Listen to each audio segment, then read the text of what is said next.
Get cracking. Okay. Let's get cracking. So awesome. Thanks everyone for joining us today. It's our sixth mentoring session of the year. And today we're very lucky to have Luke Irwin, sorry, Irwin, mispronounce your name, joining us to tell us everything about GRC. So Luke, can I ask you to quickly introduce yourself, Sure, certainly. please? Hi everyone, Luke Irwin, founder and principal consultant at Aegis Cybersecurity. It's a GRC focused and VCSO focused consulting firm based in Brisbane. We point out as our point of difference, like we focus on the strategy, the advisory, the implementation of ISO, SOC, NIST, the other fun frameworks to clients wherever they might be. The thing that we do differently is we don't sell the hardware, we don't sell the software, we don't sell the services. Like we'll implement ISO, but if someone needs a managed service, we direct them to someone else. So that way there's no conflict of interest in our advice. If we go, your network is terrible and needs to be replaced, it's not, here's one I prepared earlier. It is these three companies can sell that to you. And if it's gotten to this state, you'll need to engage in a long-term support contract with them because you're not maintaining your network properly, just as an example. Yeah, it makes sense. Sorry, go ahead. Yeah, it's all good. Now, for my background, this is year number 23 in tech, and I've been in cyber for either 10 or 15 years, depending on how you count it. For context of my technical background, I started doing tech back in my military days where I was looking after the Navy's warship maintenance database system. So some slightly sensitive data in that. Worked for a company called National Hire, it's now Coates Hire, then Westfield, a multinational insurance firm.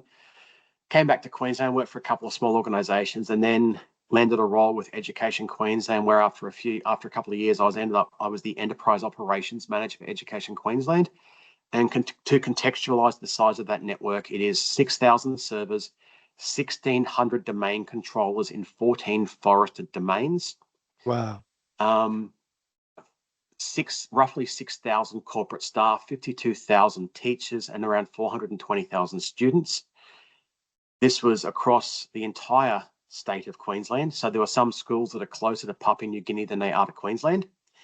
In that, each school will generally have at least a half a dozen switches and have at least one firewall plus all the corporate sites. So you can imagine the size and scale and scope of that network. An average week for us was between 1,200 and 1,300 level 3 support requests. Insane. That's crazy. That was a quiet week. I had 31 staff reporting into me. But yeah, now and after I left there about 10 years back, I started crossing more into smaller organizations to get a better feel of how they work, what they do, and went and got my CISM and my SISM. And I thought it was a good idea because apparently if you're running and growing your own business, you got too much free time, that going back to do my master's in cybersecurity and digital forensics was a good idea. I'll call out on the university degree on the master's. No one's asking for it. I'm doing it purely for authority. And when I present to boards, I can go, I've got a master's degree. That's it. Yeah. It's fun to learn, but there's not much that I haven't really covered before in the last 20 plus years. Yeah, it doesn't replace experience, does it? Oh, experience is king. That is the most important thing you can get if you want to work at cyber. Yeah, sorry, let me just quickly interrupt you, Luke. Just a bit of house rules, as you guys know. Since we're a group, let's keep the mics muted. Raise your hand to speak, we'll follow the order. Recording and posting on YouTube for those that cannot join us live. English only, don't be shy, you're not here to judge, we're here to learn. So never think you're asking a stupid question. If you don't feel comfortable speaking, just send us your questions via chat. And let's make this fun. So that's how we usually go about this. Look, let me jump to the next slide. Sorry. Yep. I'm more than happy to take questions through this. An interactive session is far better than me talking to a wall. So yeah, for those who don't know XKCD, this is I feel a wonderful depiction of all the varying framework standards, models, whatever that are out there, not just in cyber, but if we look at cabling standards, we look at everything else. Well, I figure everyone can read. So yeah, everyone tries to come up with an all-encompassing one, then there's more competition. Next one, mate. So Well, first thing we have to define is what is a framework, and hence the term for cyber frameworks work into a bar. When we look at the GRC layer, or the GRC as an overarching class, the framework is how an organization, an entity, a business, a person can approach effective cybersecurity. Now, this is broken up of standards, and standards have a very specific meaning. They are formally audited by an external provider, and you get a shiny piece of paper at the end of that you can put on your wall. It also gets registered with JASANs or other entities. There are specific requirements for it to be a standard. Attestations, and SOC 2 is a good example of this. You're assessed, but it's still essentially being audited. But in theory, you don't get a shiny certificate at the end. There are some challenges with attestations, and they are very much they're typically adopted by more and more organizations, as there's another way they can try and create a level of assurance in the industry. SOC 2 was developed by the American Institute of CPAs, and they govern that entire framework. We look at a model. The Essential 8 is one that probably everyone knows of. It is a model. It is not a standard. It is not an attestation. I struggle to call it a framework, but it is a set of rules. It's a set of things that define a specific sub-area within the wider domain. Next slide. Awesome.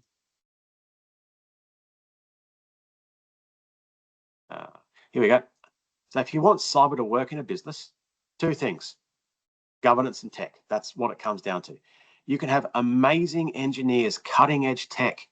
You can have all of these bits and pieces in place, but unless you know what you're doing, how you're doing, why you're doing, you don't know where you are. So how can you be sure that you've covered all of the elements necessary to establish an effective set of control mechanisms and mitigating controls and compensating controls, all the things you need to establish a baseline of security and build upon to actually develop a strong and secure posture? When we talk to technical, everyone here, I assume, is going to know the technical. I don't mean to oh my God, I'm a guru level, but everyone knows what a firewall is. They know what an EDR is or an antivirus is. Things like that. Is that the governance tells you what the requirement the technical needs to meet. And I'll call this out for everyone. Security, especially governance, should not be the department of no. Is it a department of, how about we do it this way instead?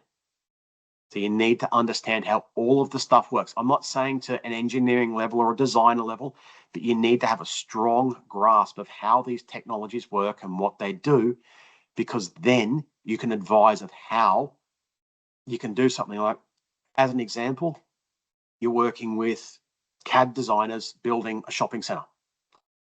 For whatever reason, they get their files sent to them via a USB key. Now, the business might have no USB keys allowed. Great, but you've now stopped an entire function of the business doing their job. So you need to develop an applicable and secure enough approach to allow them to get their data. Otherwise, what will happen is the position of security in the organization will diminish, the budgets will diminish, and you'll have a harder time getting traction for anything else. No is not an acceptable answer. It is not our place to tell them what to do and what not to do. It is our job to advise them, and they make a determination on if the risk aligns with their appetite. I hope that makes sense to everyone. I totally agree with you, Luke. And yeah. Based on my own experience, what usually happens, let's say early days in your career, where you're a bit afraid to commit to a yes, right? And you basically say, no, you can't do this. And usually what happens is they just go over your head and they get it done anyways without the controls. Yep. You are completely correct. Awesome. I've seen that more times than I can think of. Someone's got a question. Yeah, Alina. Not a question, it's more of the observation, and it's to do with your comment, Adri, exactly the same. Like, it's just, you do have all these policies. Do you want to talk a bit closer to the microphone? Sorry. Oh, much better now. sorry. No, it's just more of the observation, and it's to do with your comment as well, Adri. It's just, we do, like, governance is my life at the moment. I'm in risk, and there's a love-hate relationships. You understand the importance of it. Yep. But then on the other side, you also understand the restrictions, how it restricts the business. And then how do you find the common ground that, you do manage your risk appropriately, you minimize your risk as much as you can, but then you allow Yeah. a business to go on and do all these bigger and better things that they need to do to grow their business. So it's such a trade-off. Yeah, you are completely correct. There's a phrase that I like to use when I'm trying to explain this to people, is that you cannot eliminate risk, and you don't want to eliminate risk, because risk equals opportunity. Opportunity equals revenue. Revenue equals you can now pay your rent, buy food, and have a mobile phone. Like, I'm kind of attached to the whole food shelter concept. Now, with that, you need to, the best way I've found to describe it is, security, be it in any form, exists to effectively manage risk. Through effective controls, you can lower the risk to an acceptable level that in line with the business's appetite. This means the business can now take on higher risk opportunities at a margin level that their competitors cannot. This means they can now be more competitive, generate more revenue, become more successful, because you have effectively managed the risk for them. And that is how I position security, cybersecurity, physical security in a business, because then that way they go, oh, you mean we can make more money? Yes. If you have good controls, you can assess and evaluate and understand this risk, and you can take on riskier clients with better margin and all these other things. They become a non-problem or a managed problem. 100%. Yeah, totally agree with you as well, Luke. So people usually ask me about the name of our business, Cliffside Cybersecurity, and that's exactly where the name comes from. So when I look at a cliffside, and I live by the cliffside, so there is so much opportunity to see beautiful sunrises, sunsets, but you need to manage the risks, right? Yes. So you near or you're near the edge, and there is a massive risk of falling. So I think the company is a representation of making the best or the most, or seizing these opportunities whilst managing the risks. So exactly, the focus is on the opportunity itself, right? Yeah, exactly. If let's remove cyber from the equation. You want to import stuff from China. You want to, I don't know, bring in fidget spinners. Cool. You've got a currency risk, you've got an import-export risk, you've got a shipping risk, you've got a customs risk, you've got a distribution risk. These are all risks that you manage. These are all risks that you can work out your buy price, your sell price, and the bit in between lets you compensate for those risks. So working out how to manage those risks enables you to take different risk, entrepreneurial style risks, and actually generate revenue. We have a comment from Satish. Cool. Satish is saying, I love your pragmatic approach, Luke. I personally used to hate the GRC department in my company. Yeah. He's not alone. I will regularly describe my approach. I have the subtlety of a brick through a window. So I'll call it how it is. And you've got to be direct, because if you're dealing with executives, you've got 3 to 7 seconds to get your message across. That's it. They will not listen after that. If you start talking, oh yeah, we've got this risk, and because we haven't got this firewall, we haven't got this SIEM talking to this, they don't care. We have a risk to our data because our perimeter security is inadequate. Give me money. That's it. Absolutely. That's it. And look, for those who are joining us now who don't know much about the GRC space and how things work, when you say here policies, processes, registers, risk assessment, where does that come from? So generally from standards. So the framework, as I indicated on the earlier slide, it tells you what you have to do, what you have to have. Those frameworks are generally designed by people much, much smarter than me, typically by committee or groups of committees, to go, right, what do we define as good security? Now, I'll call out that I like ISO 27001. I make some good revenue out of implementing it for organizations, but it has its own problems. SOC 2. I like reading SOC 2 reports for my clients' vendors, because it gives me a good idea of how their security posture is configured, but it has its own problems. No single framework is perfect unless you have stupid amounts of money, in which case you go and do what is called SCF, which isn't actually a framework. It's a meta framework made up of ISO, NIST, 853, and a few other bits and pieces from others, but you need to have very, very deep pockets and a strong desire to be changing every week. It's good, it's great, but it's comprehensive. Security is about finding the right amount of security. There's no point spending $100,000 to protect $10. Indeed. But spending $10,000 to protect 10 becomes a value question. 5,000 to protect 10, maybe. 1,000 to protect 10, definitely. You've got to have those trade-offs, and yeah. But yeah, we can jump on to the next slide now, mate. Sure. There you go. So I'll only go through the 4 frameworks that are fairly common in Australia. There are others. I'm speaking to a couple of clients about NIST 853, NIST 800 171, doing some GDPR stuff as well. Also, GDPR and HIPAA, they aren't frameworks, they're legislation. So if you see someone spruiking, oh, we're compliant, congratulations, you're following the law. Like, I don't speed, so woohoo, following the law.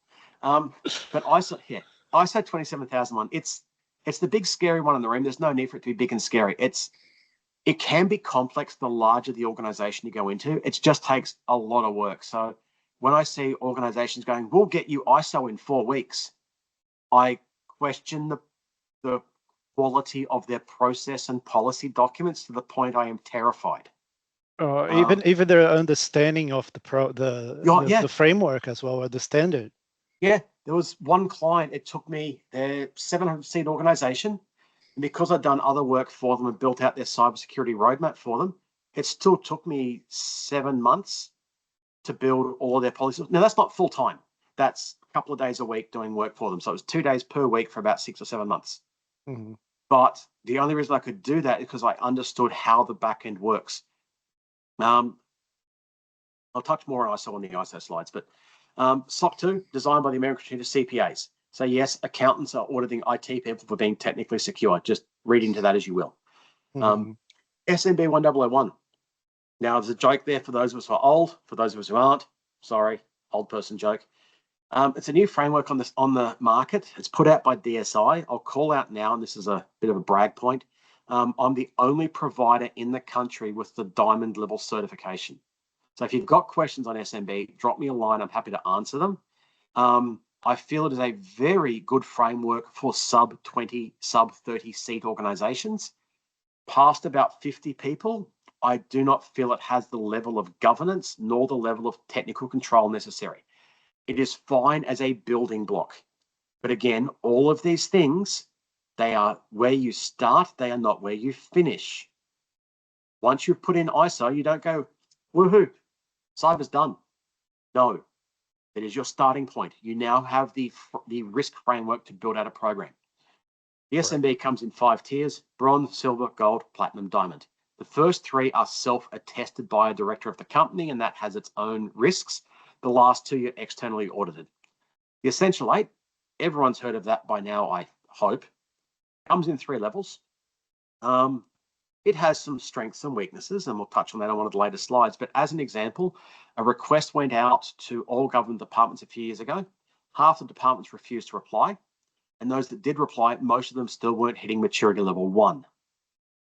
Now, there are things about E8 I like, things I don't like, but again, there's no one size fits all. Yeah, especially with the Essential 8, there is a heavy focus on Microsoft, right? So the Microsoft platform. So yes, if you're not using the Microsoft platform, I would say a good 30 to 40% of the requirements are not applicable to you, or they are, but you're not going to be able to tick the box exactly as it's expected of you. So yeah, exactly. If you want to, the moment you start using a Mac, some of the controls shift massively.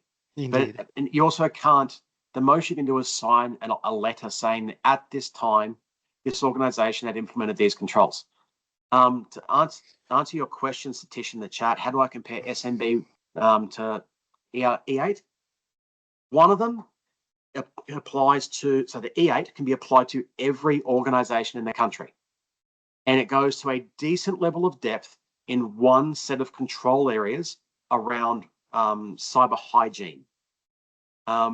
The SMB 1001, the various tiers being bronze, silver, gold, platinum, diamond, they, again, can apply to small organizations, and it's not as technically deep, and it doesn't have the level of governance that other frameworks do have. They support each other well. So if an organization came to me and said, we've got SMB Gold and we're E8 Maturity 2, and we're a 30-seat organization, I'm going to be fairly comfortable with their posture. I'm going to run a basic security questionnaire across them, but if they've got those two, I'm generally happy as long as they're not doing something super sensitive or secret. Again, I'm making a risk-based value decision on that outcome. Loco? Yeah, on the SMB 1001, I was just wondering, what is your perspective in terms of the volume of frameworks that we are passing on to, or talking to customers? Because in the very first slide, we it's 21, 14 different frameworks, and then the companies, they doesn't understand much about the frameworks. Exactly. However, they are, relying on the cyber professionals to break it down and, to provide a tailor-made solution according to their business. Why? And my question would be, you have the diamond certification, and I'm trying to get my, a bit more understanding on the framework as well. So how does that differentiate from the others? And in terms of the SMB levels or the other frameworks? No, in terms of the levels, and what is the value that the SMB would bring to whatever are the business that you would be implementing to, because at the end of the day, if the companies are relying on the professionals to propose a tailor-made solution, it could be anything. Once you have like the right fit for the company that will support the business goals, right? What are your thoughts on that? Okay. I'll probably have to re-ask you to reiterate some of those questions as we go through, because I've heard about 7 or 8 different questions in there. So the first reason, first thing, why I got the diamond certification, marketing. That was the prime reason. Second reason, under the certification framework, service providers cannot support an organization or entity to a level that they do not hold themselves. Most MSPs are going to the gold standard, and my intent was that I can take on their clients for the platinum diamond level and then pass the client back. Because as I said earlier, I don't sell hardware, I don't sell software. I am not a competitor to MSPs. I'm a supporter of them. So that's why I've done that. In terms of where it sits, so the framework was originally designed by CSCAU, and I've forgotten what the acronym stands for, but it's now run by DSI, Dynamic Standards International. They rebranded to that. They've actually got a meeting on it this time for all partners that normally I'd be at, but hey, presenting. So where it sits, it is not, the challenge is that generally speaking, cybersecurity in the SMB space is abysmal.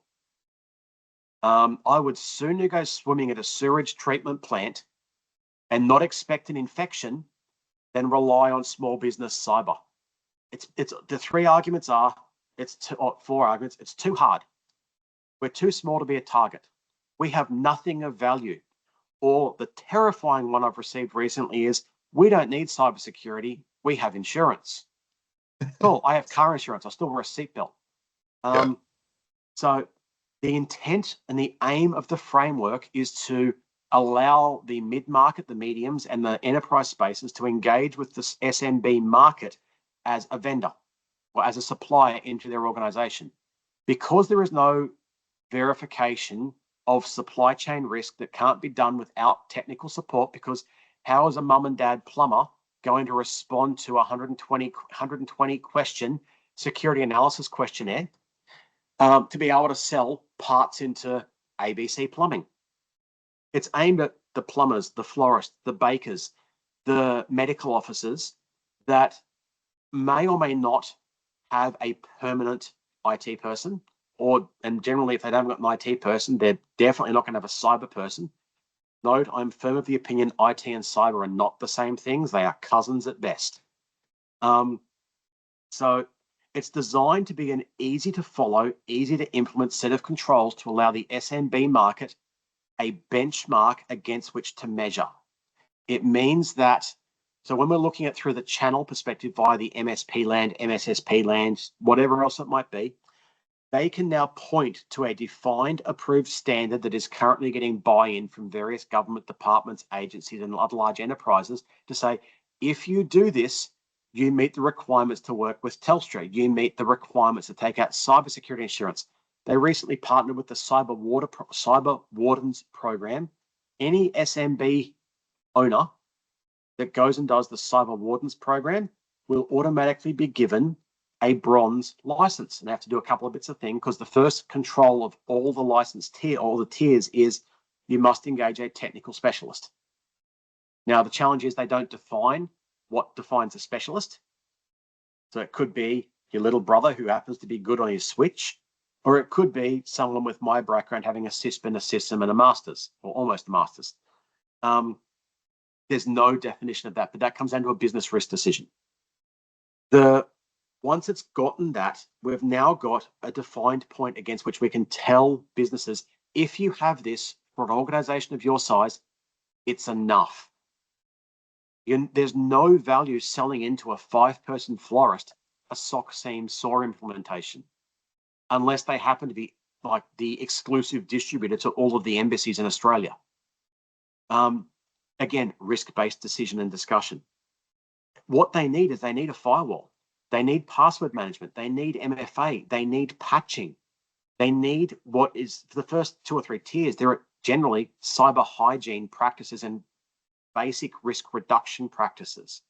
Once you start crossing into the platinum and diamond, they start introducing more governance stuff. Like for the first 3, you've still got to have backups.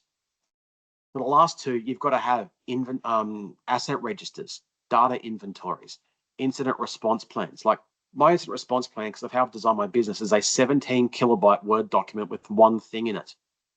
Like all I do is I ring the MSP I partner with and say, lock down my tenant. There is nothing else I can do. So having a 40-page incident response plan is not applicable for an organization of my structure. And all this comes down to having the discussions with the client organizations, the SMBs, and going, you are doing X, you should aim at gold. When I speak to small law firms, small medical firms, childcare centers, financial services firms, I encourage them to go further. I'll talk a bit more on this on the SMB slides, but there is a bit of marketing. There's 2 pieces of marketing they've released that I have a challenge with. And don't get me wrong, I like the standard. I like the people who work there. I engage with their board because I'm part of a committee that feeds recommendations into the board to update the standard. They point out that at certain tiers, you're allowed to access certain levels of government classified data. That is not correct. Just for the record, if anybody tries to do that on a system that is not IRAP certified, you might spend a lot of time in prison. And if you haven't got the clearances to go, if you need the clearances to go with that, then you know that you're not supposed to do that. The other area that my brain has just gone completely blank on. Yeah, I'm sorry, I've completely drawn blank on the second point. Oh, good. It's on one of the slides, but yeah. It's Friday, mate. Don't stress over it. It's been a long week. I've been dealing with 2 BECs at clients this week as well. Same. I even mispronounced your name, so I totally apologize for that. Did I answer your question, Marco? Yeah, you did, absolutely. Cool. Absolutely. It's just, as I mentioned, I'm trying to get a better understanding on the framework. Yeah. The only thing is, I see the value of breaking it down to make it more understandable for the companies. Yes. But at the end of the day, I'm still trying to convince myself it's not only another framework, but it's definitely something that will add value instead of only bringing more costs to the cyber, companies that are trying to do a good job and not having to spend too much money on, maintaining certifications and, The advantage of the SMB framework is it's great for like sub 20, recommend it in a heartbeat. Sub 50, organization depending. That'll determine my recommendation to the client when they go, what should we do? But most 10-seat organizations cannot justify the implementation nor ongoing costs for ISO 27001 or SOC 2. Yeah. What Absolutely. the SMB framework does gives you a defined set of benchmarks that an SMB can implement against. And they can go, we have enough. It also prevents some unscrupulous organizations from going, oh, look, you're a 10-seat medical firm. You really need a SOC. You need a SOC. It's like, okay. It gives a benchmark to establish a level of trust. And it prevents some of the oversell. And it actually goes, well, what do you mean we need to buy an EDR? Look, the standard says you need it. It helps those conversations because business owners, cyber is just another problem they've got to deal with. Absolutely. Yeah, so it's 100%. In a small space, I recommend it in a heartbeat. Yeah, the only place I wouldn't recommend it for the small organizations is if they're defense-related organizations, because they have to generally do what's called DISP, which is somewhat more challenging. Yeah. So my view of the SMB 1001, and correct me if I'm wrong, Luke, is for businesses that do not have, let's say, they're not technology focused. Yes. But they still need to apply some level of security. And usually, being the business owner in that situation, they're like, okay, I know cyber is important, but what do I need to do? Right? Exactly. So I believe the standard SMB 1001 will give you the top 5, 7 things or whatever, however many are there. Like 9, 14, 22, 29, and 32, I think it is. For each level, each tier, level. And they add on top of each other. So the bronze includes all, silver includes all the requirements of bronze. Gold includes all the bronze and silver. There might be some minor wording changes. Like as you progress higher, it might go from this isn't in there, but as an example, it goes from MFA to phishing resistant MFA. That is not in there, but just as an example. Yeah. So basically, it gives companies a sort of a roadmap to start considering cyber controls. And as they mature, they jump to the next level, and there are more controls they need to take on board. You reminded me of the second challenge I have with some of their marketing materials. So they've created a graphic that goes bronze, silver, gold, platinum, diamond, ISO. No, just no. There is an 8% correlation based upon control mapping between the platinum standard and ISO 27001 if you have a very friendly auditor. 8% correlation. I equate that to saying, because I go for a 30-minute walk after dinner, I can now go do the London Marathon. That would be my analogy as well. Look, on that note, when you scope for ISO certification, on the attestation of controls and stuff, it doesn't mean that you need to implement it all. It means that, if you get to the certain level on the SMB, you might be able to get the ISO 27001 certification or apply for it. It comes down to the scope of the business that you're covering. I agree. Yeah. So I just wanted to pick your brain to understand a bit more about the SMB, and thank you very much for that. So, okay, ISO is if you want to go on to the next slide, we can actually cover off this.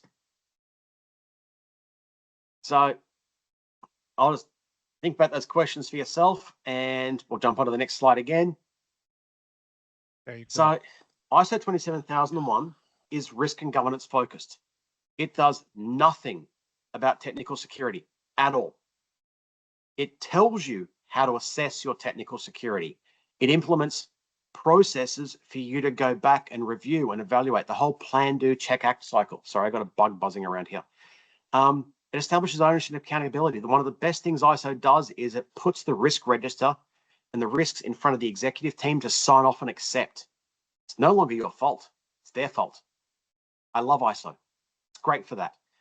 Now, when I say it doesn't do the technical security, and to go back to answer the question, SMB 1001 out of I'm going to go 35 because I can't think on the top of my head.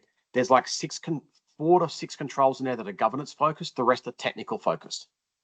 Now, You could, in theory, define your scope as being super narrow and go for ISO, but any auditor who looks at that is going to go, this is nowhere near enough. I'm not saying that to get ISO, you have to have cryptographic management policies and cryptographic management key policies and data destructions and all these other things like that.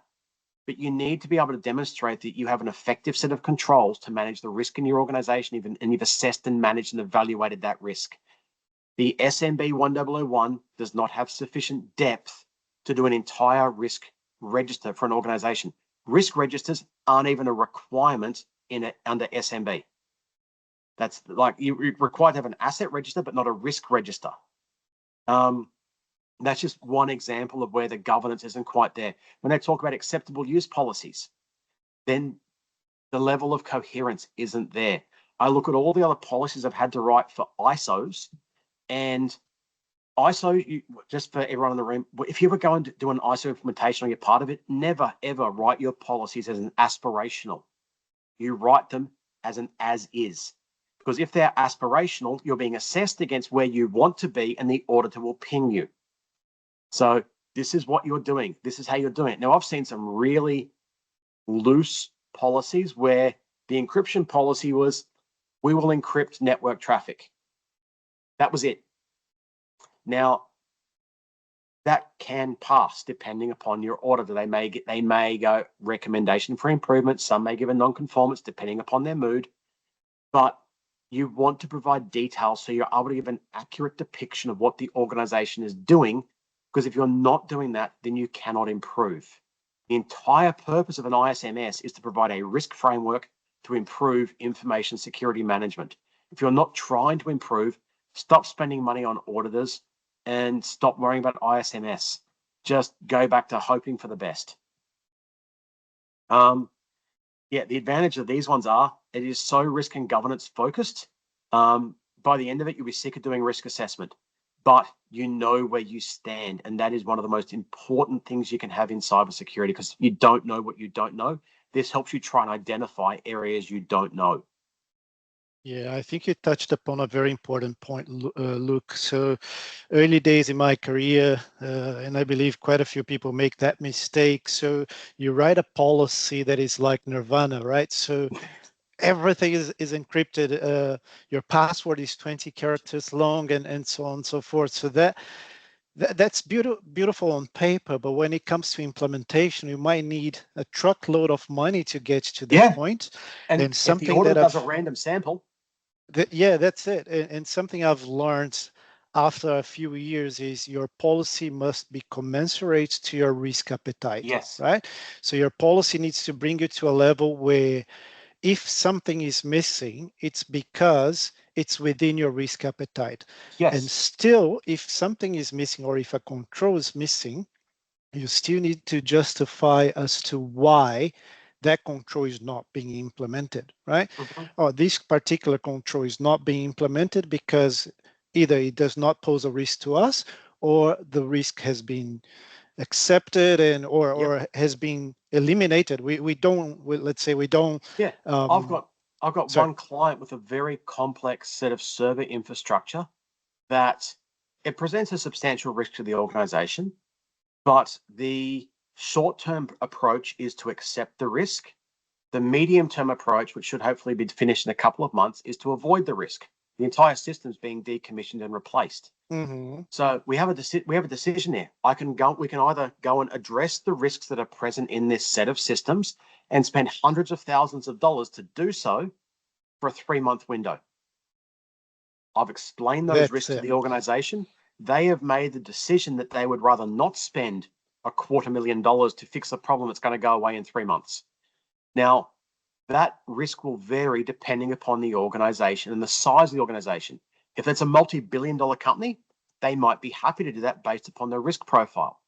If it's a defense-associated organization, if it's a financial services firm, they will have a different approach to, say, a construction company or a retailer. Totally agree. You must contextualize the risk at all times. Indeed. Look, so just to let you know, we are on slide 9 out of 21. We have 20 minutes to go. We might need to speed up a little bit, but it's been amazing so far. It's all right. Again, ask yourself that question. Next one. So, I think Alina made a comment. Agree. Can you? Oh, exactly. You can't be the department of no. You've got to be the department of, okay, the department of, how about this instead? You find an alternative. You need to understand. Juliana, to answer your question, I'm speaking to one client about that. So the question is about ISO 42001. 42001, so that's the AIMS. Artificial intelligence. There is a company in Brisbane offering training for lead implementer, lead auditor. There's also things you can do online. I'm speaking to one client about that at the moment. I have been told there is maybe one organization auditing 42001. I haven't confirmed that, so I don't want to use any names in case they're not doing it yet. But I haven't heard of anyone in Australia who is actually accredited to audit, because if you want to audit that, you've got to be approved by JASANS to do all sorts of things, and it's an entire process to be signed off as an auditor that issues certifications. Yeah, and Satish is typing, but in the meantime, if you want to address the slide at hand. And the big question around AI is most organizations aren't even doing risk management, risk assessments on staff putting PII, PHI, or PCI into AI models under a free license. It's like, let's start there. Like, I want to do the London Marathon. I'll start by doing my 30-minute walk after dinner. It's like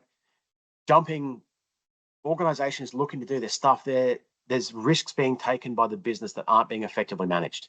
And we need to encourage AI risk assessment. Where's the data being stored? Next slide, mate. I'm aware we're on time. So SOC 2, did you address SOC 2? Yes, I just asked the people to ask this question of yourself. Just have a think on it. Well, okay. One with the green dots. There we go. So SOC 2, there's 3/4 types of SOC. SOC 1 is finance. SOC 2 type 1 is an architecture check. It makes sure that you have the processes, policies, and systems in place to make sure you can attempt a SOC 2 type 2. A SOC 2 type 2 occurs over a period of time, minimum of 3 months, generally a maximum of 12 months. And once you finish one audit cycle, you drop straight into the next. I've literally just finished doing a SOC 2 type 2 for one of my clients from a CISO. Satish, happy to take that offline, mate. That'd be an interesting conversation.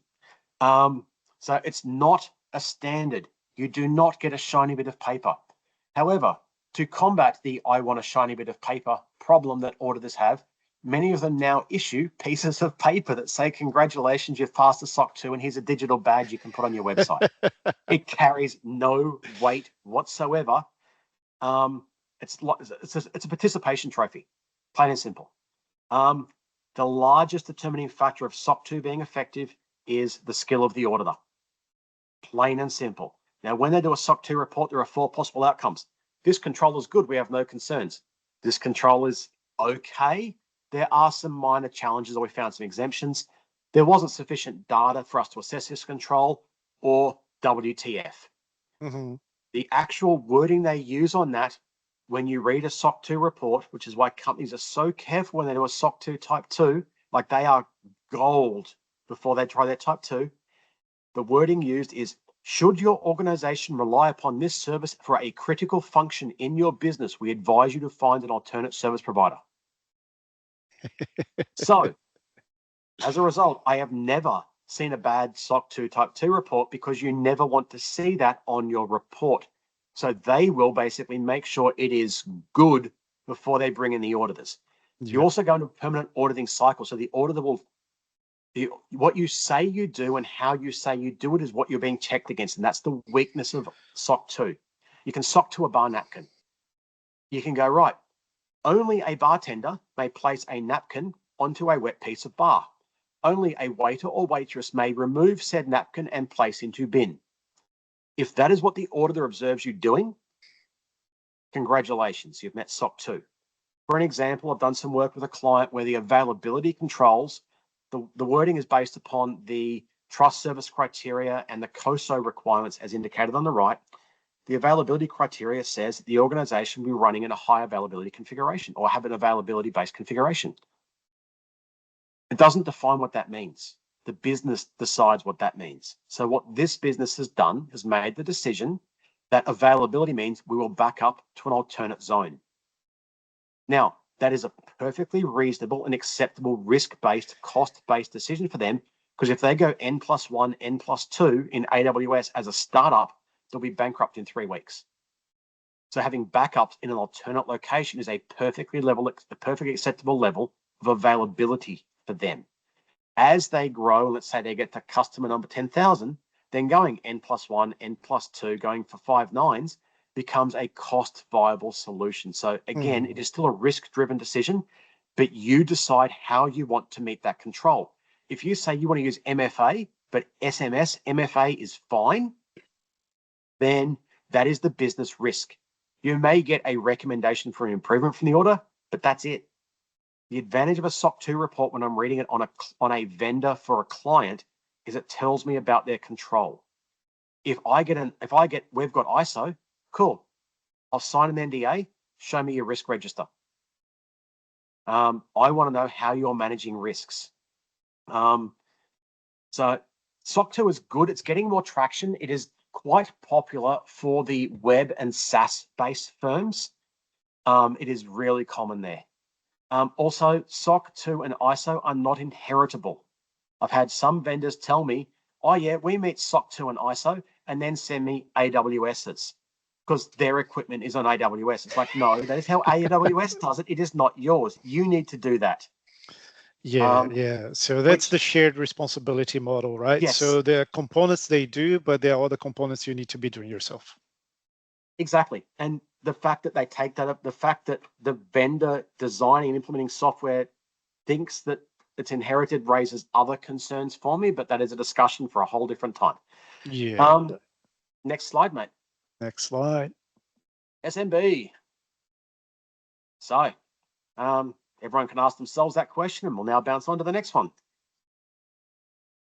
It's a starting point. I can't stress that enough. You do not finish at SMB. It's the same with ISO, same with SOC, same with any framework. Once you have reached it, you keep going. It's not, I'm done.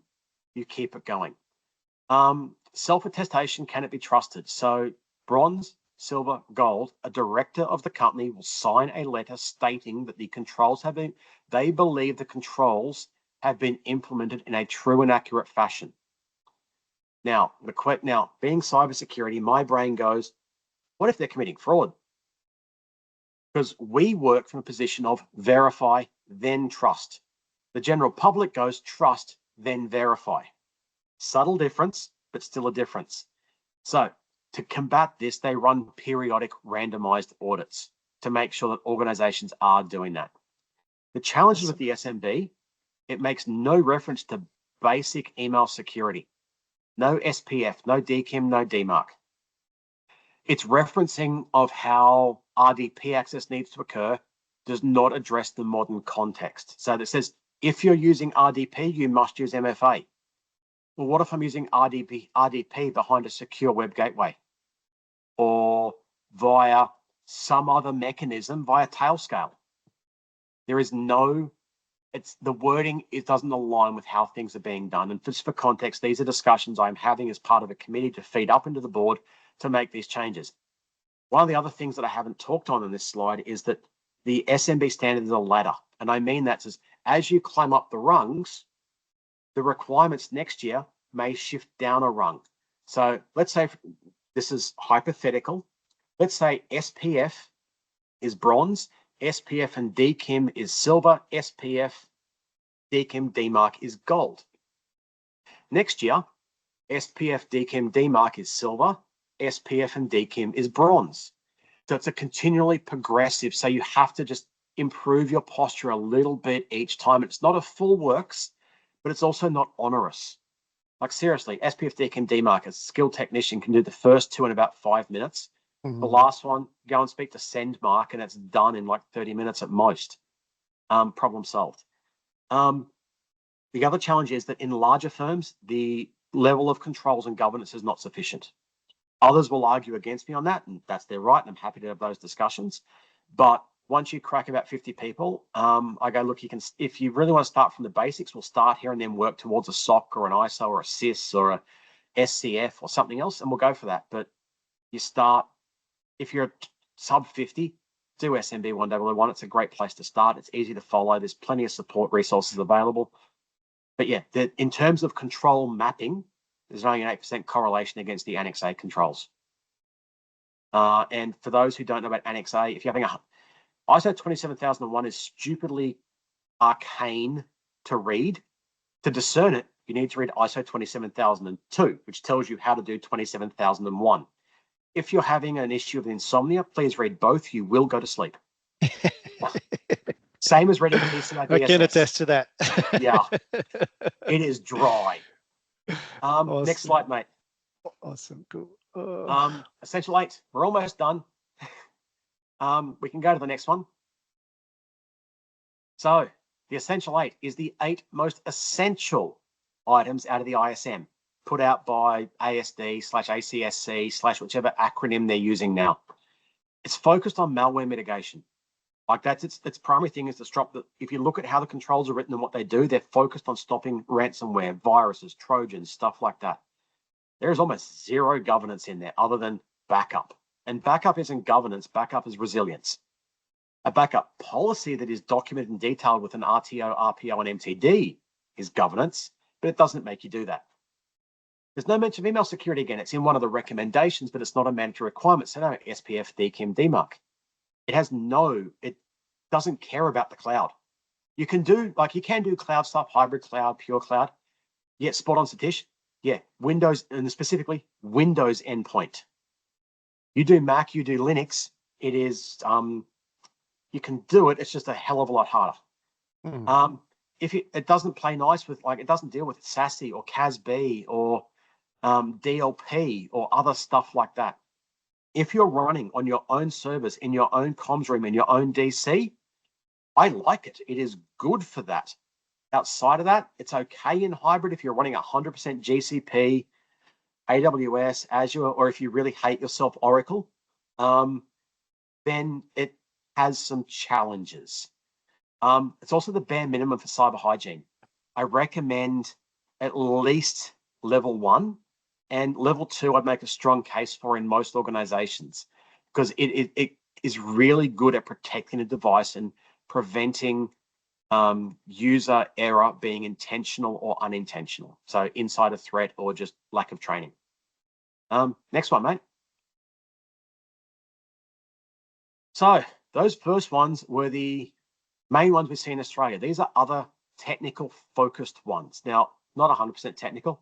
Syscontrols, great for technical security. I will recommend them in a heartbeat. Again, very dry, very technically specific and targeted of how devices should be hardened, configured, managed, maintained. If you want to do GRC, at least have a familiarity with them. So you can go, how should my engineer be hardening the firewall? Classic one, don't make the management interface internet facing. Never do that.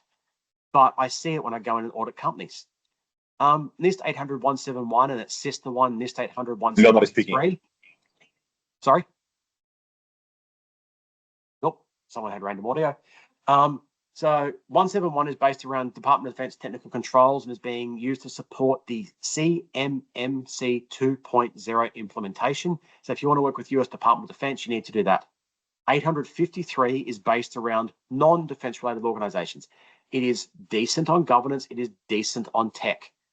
If the organization doesn't want to do ISO and doesn't want to do SOC, NIST 853 is my next recommendation. Secure control framework. I love it. It's amazing. It does everything. You also need a very, very big budget. You need lots of people. It is great, but it would break 90% of businesses that try to do all of it. It is so large and so comprehensive, but you'll be so secure, no one can work. And you don't want that. There are heaps of other ISOs and models and stuff. So in the ISO 27000 family, there's 05, 09, 07. You've also got the BC, the business continuity ISOs. There are so many others out there. This is just an ultra high level. If Adri sends out the slide deck, I've actually hidden some slides that don't show when I give the presentation. of a list of all of the major ISOs, frameworks, standards, control groups, things like that. In GRC, you've also got to be aware of legislation. I'll caveat that, not a lawyer, not legal advice. You need to be aware of legislation, the Privacy Act, the Cyber Essentials, the GDPR, the computer crimes, all the stuff like that, you need to be across it. Next slide. What it means. One size does not fit all. Layers. Everyone's hopefully heard of the onion approach or the onion defense approach or the layered approach. You need lots of them. So you do E8 Maturity 2 plus ISO plus some CIS. The ISO helps you discover your risks and then you go and mitigate them. Like standard, yeah. We'll go on to the next one, the table. Again, this is just a really high level of where they sit with reference to that. For some context, I'm probably going to write my master's thesis on something like this. Doing governance versus completeness versus depth versus applicability. Pretty cool, right? I love it. This is the stuff I like. Believe me, for anyone else, DNS, I cannot stress the importance of learning how DNS works because it's not DNS. It's not DNS. Oh, look, it was DNS. And it's also a common, if you know how to manage, maintain, and implement it effectively, you can monitor it and control it effectively. DNS is one of the most useful tools to tell you what bad guys are doing. Next slide, mate. This one I pillaged from an organization called Compliance Forge. It is I think on 2 axes, but it's a general thing of where things sit in terms of who can apply it on the top bottom axis and how deep it is on the bottom axis. So as you can see, ISO, top right, but not all the way across. Everyone can apply it. It doesn't cover OT at all. Now, in theory, like there isn't ISO OT, but you need to, OT is a factor in information security because the data coming off operational technology is still data. So, but that's a general one there. You can get that from Compliance Forge. Next slide. Okay, this is the last slide before we get to questions. So, I do not want to rain on anyone's parade. This is not a one size fits all. It's not saying this is the path you have to take. I've met some good GRC analysts who have not come from a tech background. They've come from a legal background or a risk background or an accounting background. I've met one that's come from a sales background or sales and finance background. The general path that I came through and a lot of my peers have come through, we are ex-sysadmin. I did help desk, I did networks, I did servers, and then I crossed into cyber and then niched down into GRC. So I understand what I'm looking at. Understanding the core skills, you start there and you build up. You may be able to get in directly. There's some really good programs. There's Moses Cybersecurity Academy and Solve Transition, both do great work in that space.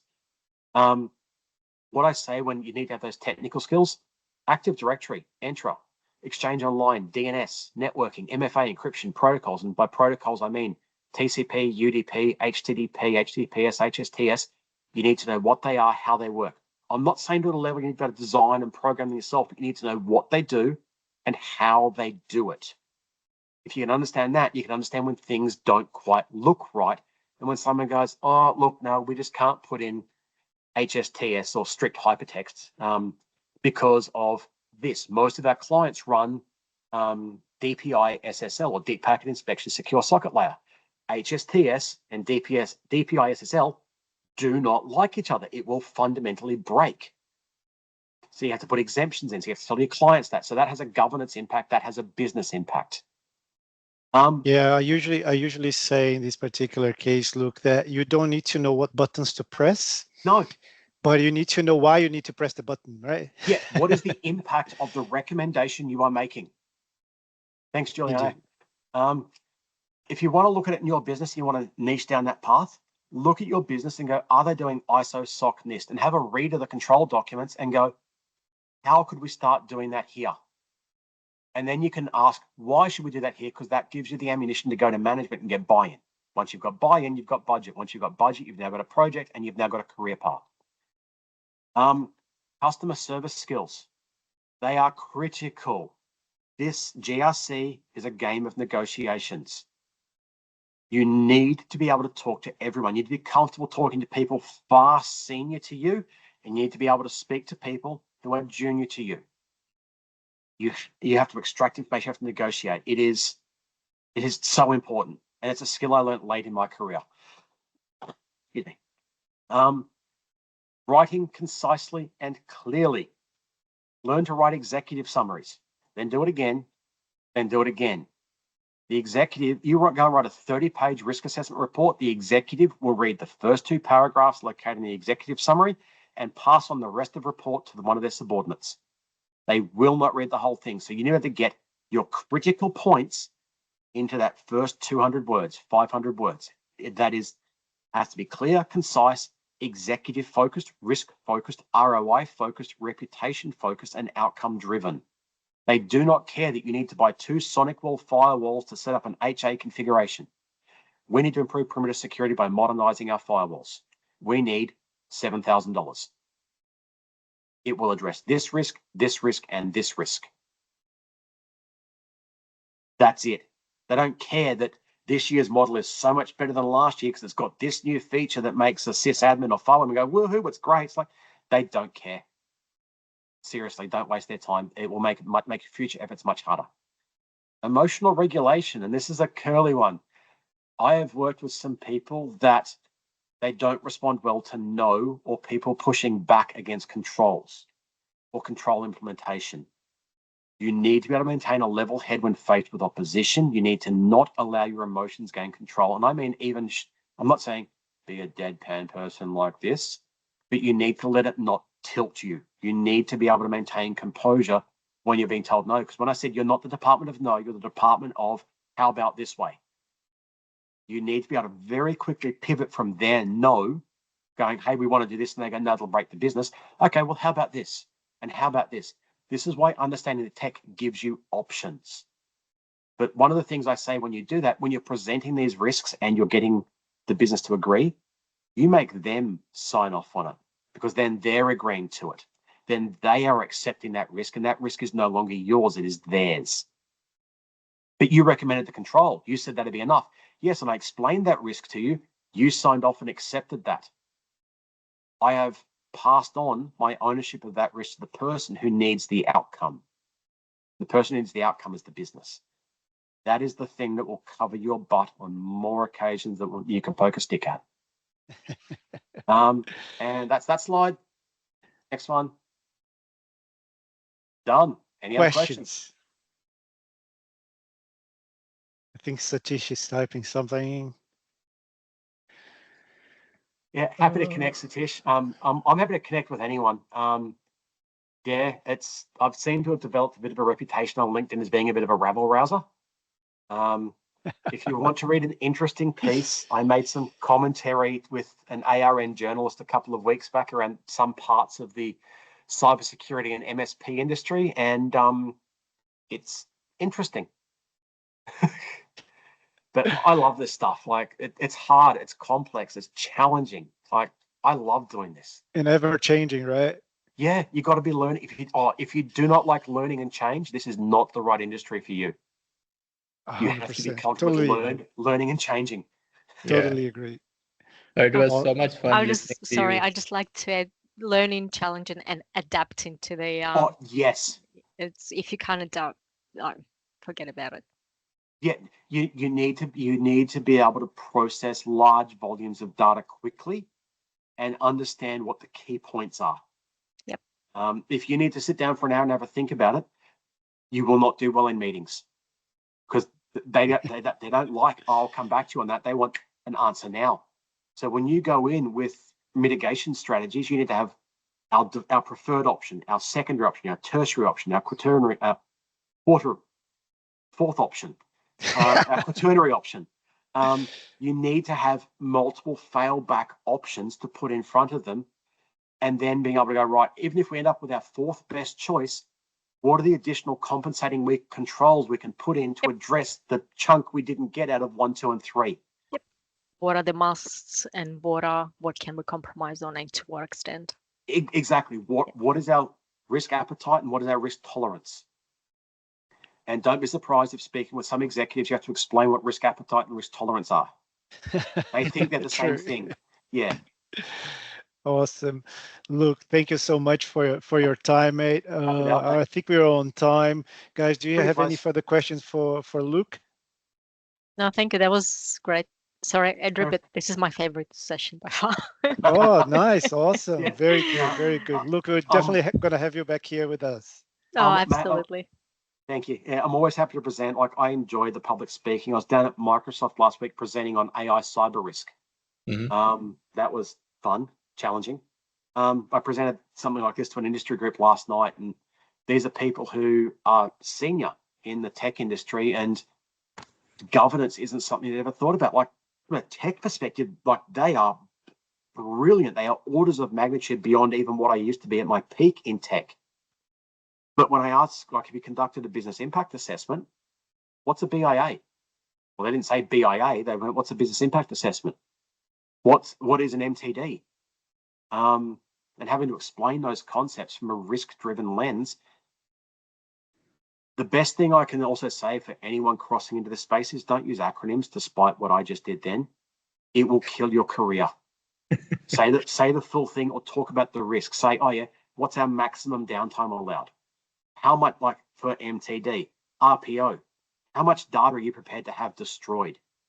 Oh, no more than 15 minutes. Okay, so you want to run backups every 15 minutes. And I've been in organizations where that's been the requirement, was 6-minute backups on certain data sets. The previous backup doesn't even finish before you need to back up again. Yeah, to a certain, like, we had some very high-speed stuff there, but this is also, call it 2011 when we were doing this. We had to get 1.25 million IOPS off physical infrastructure. And back in 2011, that was hard. That was nowadays, oh yeah, AWS can do that for you. Just let me get an S3 bucket. Problem solved. Your problem's now your pipe. But back then, it's like, okay, now we've now got these mega RAID cards. How can we make it?